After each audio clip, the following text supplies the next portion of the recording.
Hello everyone. This is the third video for chapter 5, fundamental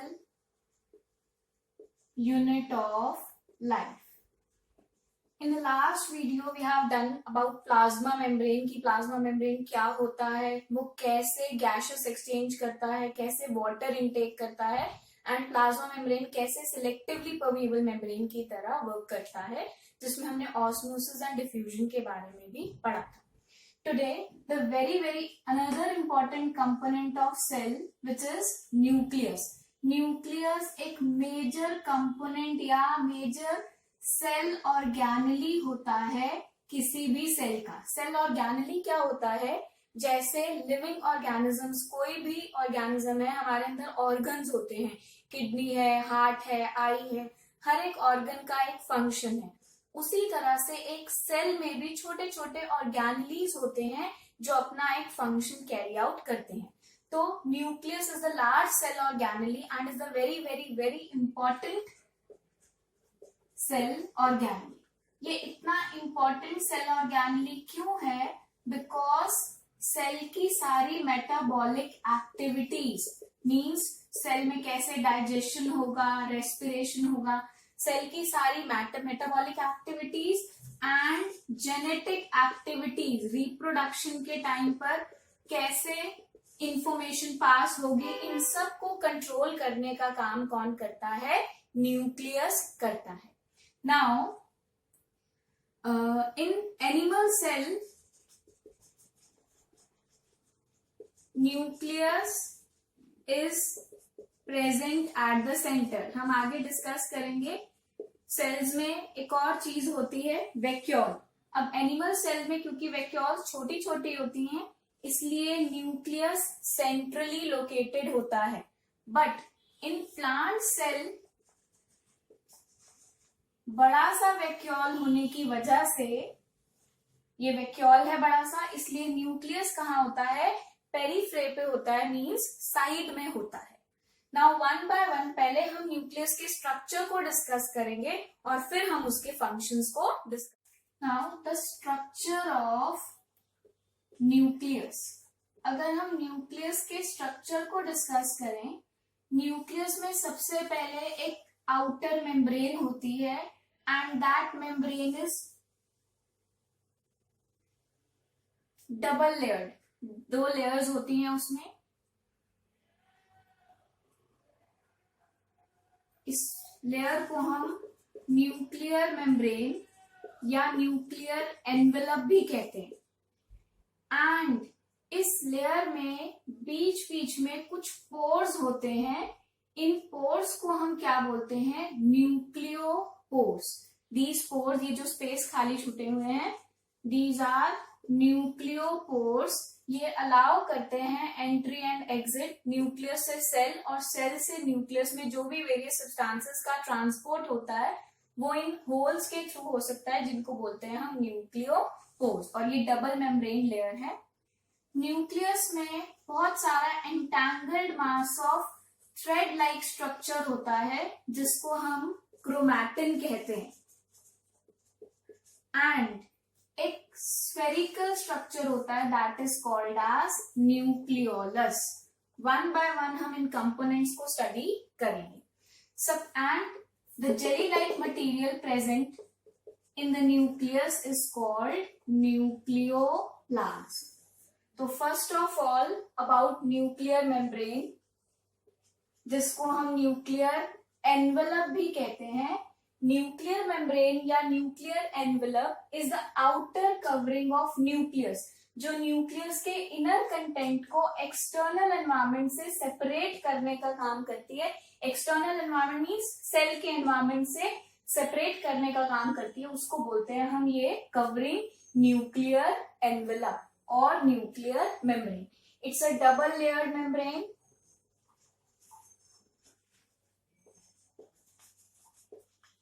and it separates the content of nucleus from the content of cell. Cell के बाकी के content से nucleus के content को separate करने का काम करती है. And it has pore like structures called nucleopores. These are pore like structures which allow transport of substances between the nucleus and cell. Cell और न्यूक्लियस के बीच में वेरियस सब्सटेंसेस का ट्रांसपोर्टेशन पॉसिबल हो पाता है because of nucleopores. Then what is nucleolus and chromatin? Now nucleolus. Nucleolus क्या होता है? न्यूक्लियस के अंदर ये स्फेरिकल स्ट्रक्चर्स होते हैं जिनकी आज सच कोई मेम्ब्रेन नहीं होती, उनको बोलते हैं हम न्यूक्लियोलस. ये बहुत स्मॉल होते हैं एंड किसी न्यूक्लियस के अंदर एक से ज्यादा न्यूक्लियोलस भी प्रेजेंट हो सकते हैं. इन न्यूक्लियोलस में क्या होता है? First of all RNA, that is ribonucleic acids, जो भी प्रोटीन सिंथेसाइज में ही हेल्प करते हैं. And the very important structures which are present inside the nucleus is ribosome. Ribosomes are the protein factory. Cell में जहां पर भी जब भी प्रोटीन बनेगा तो राइबोसोम की हेल्प से बनेगा. So we can say that nucleus अपनी प्रोटीन की रिक्वायरमेंट कैसी पूरी करता है? With the help of nucleolus. क्योंकि न्यूक्लियोलस में प्रोटीन फैक्ट्री है, दैट इज राइबोसोम, जो न्यूक्लियस के लिए प्रोटीन सिंथेसाइज करने का काम करती है. After that nucleoplasm. Nucleoplasm is a jelly like fluid. जैसे सेल में जो फ्लूइड होता है उसको हम साइटोप्लाज्म कहते हैं. न्यूक्लियस में जो फ्लूइड होता है that is called as nucleoplasm. All the chromatin and nucleolus, जितना भी न्यूक्लियर मटेरियल है, they are suspended in the nucleoplasm. सब कुछ न्यूक्लियोप्लाज्म में ही सस्पेंडेड होता है. अब आते हैं हम the very very important component of the nucleus, that is chromatin. Chromatin क्या होता है? क्रोमैटिन जैसा हम देख सकते हैं यहाँ पे, it is entangled mass of thread like structures. बहुत सारे थ्रेड लाइक स्ट्रक्चर जैसे आपस में उलझे हुए हो, कुछ इस तरीके से दिखाई देता है हमारे को क्रोमैटिन. क्रोमैटिन का बहुत इंपॉर्टेंट रोल होता है in the cell division. Now what is chromatin? It is entangled mass of thread-like structure present in the nucleus. Nucleus में जो entangled mass of thread-like structure present होता है कुछ इस तरीके से, इसको हम क्या बोलते हैं? Chromatin. Now chromatin contains DNA, that is deoxyribonucleic acid. इसी में ही वो इंफॉर्मेशन होती है that has to be passed from parents to next generation. Cells में जब रिप्रोडक्शन होता है, यानी एक सेल से दूसरे सेल बनने का प्रोसेस, उसको हम बोलते हैं cell division. During cell division means when the cell is about to divide. जब सेल डिवाइड होने वाला होता है तो that chromatin condenses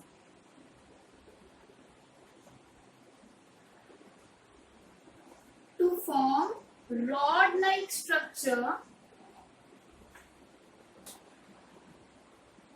called chromosomes. जैसे ही सेल डिवाइड होने वाला होता है तो न्यूक्लियस के अंदर एक मेजर चेंज आता है.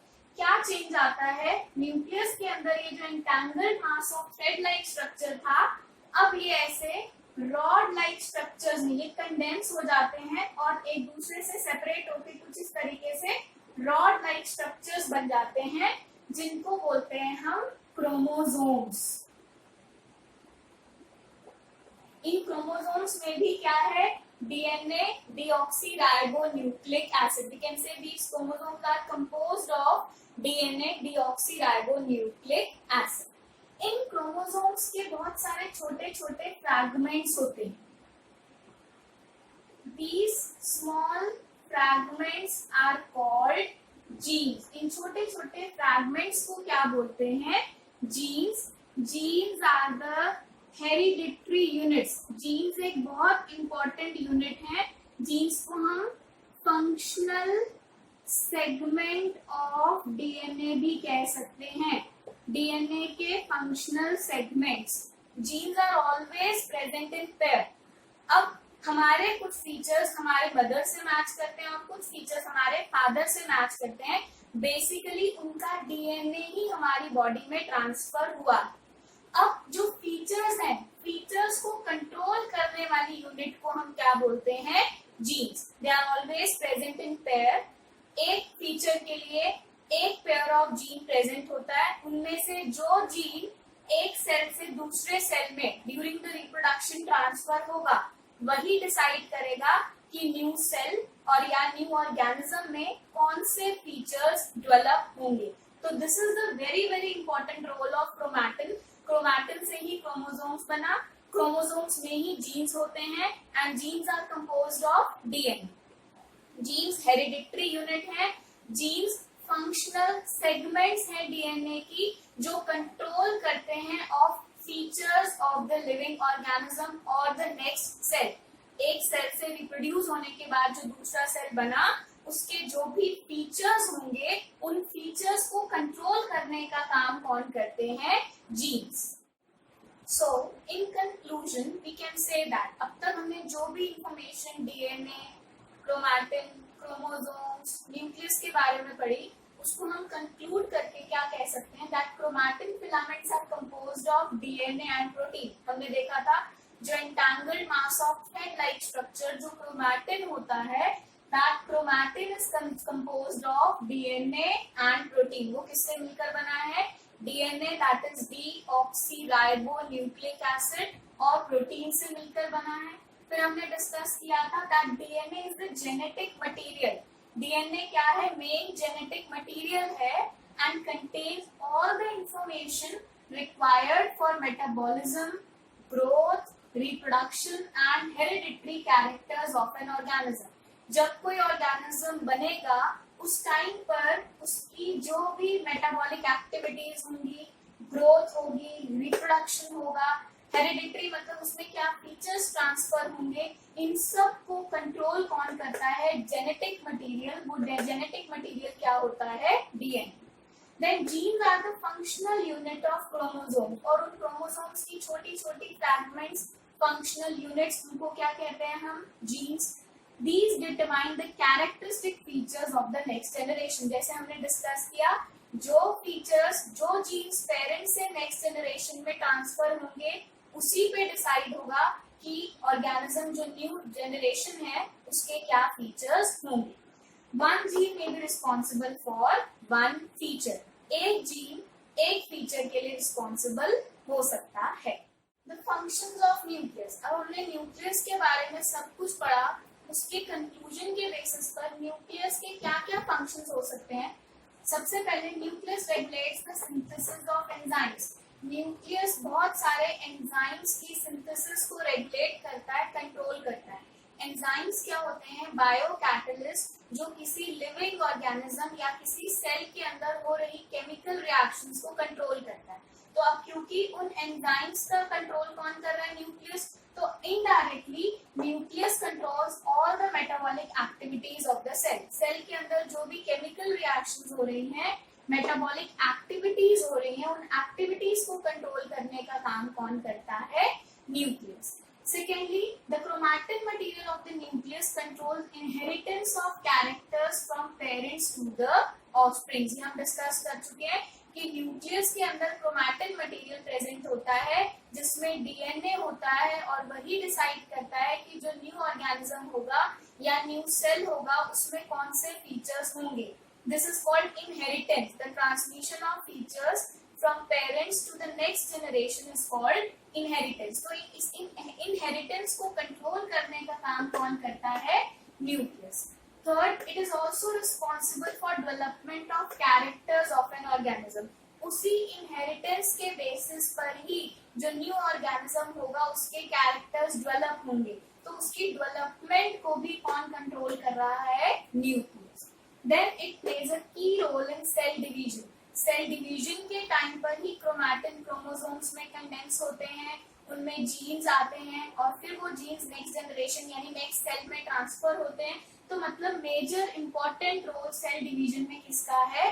Nucleus. Then it indirectly controls protein synthesis. हमने देखा था कि न्यूक्लियस के अंदर न्यूक्लियोलस है और न्यूक्लियोलस में एक प्रोटीन फैक्ट्री होती है राइबोसोम्स। तो जब भी सेल को या न्यूक्लियस को प्रोटीन चाहिए तो कहाँ से मिलेगा? न्यूक्लियोलस से। So we can say that it indirectly controls protein synthesis by synthesizing ribosomes. Then it regulates chemical activities of the cells and determine their development. उसके अलावा सेल की और chemical activities को भी कंट्रोल करता है और उनकी डेवलपमेंट को कंट्रोल करता है, डिटरमाइन करता है कि कैसे उनकी डेवलपमेंट होगी। This is all about nucleus. Next important component of the cell is cytoplasm. Cell के अंदर एक फ्लूइड जेली लाइक सब्सटेंस होता है जिसमें सेल ऑर्गेनेलीज, न्यूक्लियस और बाकी सारे सब्सटेंसेस सस्पेंडेड होते हैं। That fluid और jelly like substance is called as cytoplasm. जैसे अभी हमने पढ़ा था न्यूक्लियस में जो जेली लाइक सब्सटेंस होता है उसको बोलते हैं हम न्यूक्लियोप्लाज्म एंड सेल में जो जेली लाइक सब्सटेंस प्रेजेंट होता है that is called as cytoplasm. Nucleoplasm and cytoplasm together constitutes protoplasm. दोनों को मिलाकर बोला जाता है protoplasm. Now the cytoplasm is a fluid portion of the cell present between the plasma membrane and the nuclear membrane. अगर ये cell है, ये न्यूक्लियस है, तो यहाँ पे ये जो जेली लाइक सब्सटेंस प्रेजेंट है प्लाज्मा मेम्ब्रेन और न्यूक्लियर मेम्ब्रेन के बीच में, इसको हम बोलते हैं साइटोप्लाज्म। न्यूक्लियस के इनसाइड जो जेली लाइक सब्सटेंस होता है that is called as nucleoplasm and together cytoplasm plus nucleoplasm constitutes protoplasm. Now it is a viscous, काफी थिक होता है, जेली लाइक मटेरियल होता है एंड इसमें मेनली क्या क्या प्रेजेंट होता है? वाटर होता है, कुछ इनऑर्गेनिक मटेरियल्स जैसे ऑक्सीजन, नाइट्रोजन, कार्बन प्रेजेंट होते हैं एंड कुछ ऑर्गेनिक सब्सटेंसेस भी इनमें प्रेजेंट होते हैं like sugars, amino acids etcetera. तो इसकी अगर हम एक रफ कंपोजिशन देखें तो ऑक्सीजन ऑलमोस्ट 64% होता है साइटोप्लाज्म में, कार्बन 18% होता है, हाइड्रोजन 10% होता है एंड नाइट्रोजन 0.3% प्रेजेंट होता है। This is about composition of cytoplasm कि साइटोप्लाज्म में क्या क्या चीजें होती है और कितनी अमाउंट में होती है। हमें एक बेसिक एक छोटी सी परसेंटेज पता होनी चाहिए कि कितनी अमाउंट में होता है, एक rough idea. Now functions of cytoplasm, जैसे हमने डिस्कस किया कि एक तो ये सेल के अंदर जो भी सेल ऑर्गेनेलीज है वो सब साइटोप्लाज्म में ही सस्पेंडेड है। उसके अलावा एक सेल ऑर्गेनेली से दूसरे सेल ऑर्गेनेली में जब कोई भी चीज ट्रांसपोर्ट होगी, may be sugar, may be glucose, may be amino acid, वो थ्रू साइटोप्लाज्म होगी क्योंकि वो फ्लूइड है तो उसमें स्ट्रीमिंग होती रहती है जिसकी वजह से कोई सब्सटेंस इजीली ट्रांसपोर्ट कर सकता है। इवन सेल से न्यूक्लियस और न्यूक्लियस से सेल में भी ट्रांसपोर्टेशन पॉसिबल हो पाता है because of cytoplasm. Then it gives the cell its shape, क्योंकि वो फ्लूइड है, ग्राउंड सब्सटेंस है, बेसिक सब्सटेंस है जो पूरे सेल में इक्वली डिस्ट्रीब्यूटेड है, इसलिए ये सेल को एक प्रॉपर शेप प्रोवाइड करता है। Then it contain dissolved nutrients, इसके अंदर जैसे हमने डिस्कस किया बहुत सारे न्यूट्रिएंट्स होते हैं and helps in dissolving water soluble substances. क्योंकि फ्लूइड है तो ये बहुत सारे वाटर, इसमें वाटर का कंटेंट भी होता है, दैट्स व्हाई सेल के अंदर कोई भी वाटर सॉल्युबल सब्सटेंस अगर आता है तो उसको डिसॉल्व करने में हेल्प करता है cytoplasm. Then it helps the materials to move around the cell, cell के अंदर एक जगह से दूसरी जगह घूमने में, मूवमेंट में हेल्प करता है। It is the site where most of the cellular activities occur. Cell की most of the activities cytoplasm के अंदर ही होती हैं. वो एक मीडियम प्रोवाइड करता है to carry out the various cellular activities. बहुत सारी सेलुलर एक्टिविटीज को कैरी आउट करने के लिए मीडियम प्रोवाइड करता है साइटोप्लाज्म. फिर हमने देखा था कि साइटोप्लाज्म प्लस न्यूक्लियोप्लाज्म मिलाकर क्या बनता है, protoplasm. This is all about cytoplasm. Now we have done nucleus, we have done cytoplasm, we have done plasma membrane.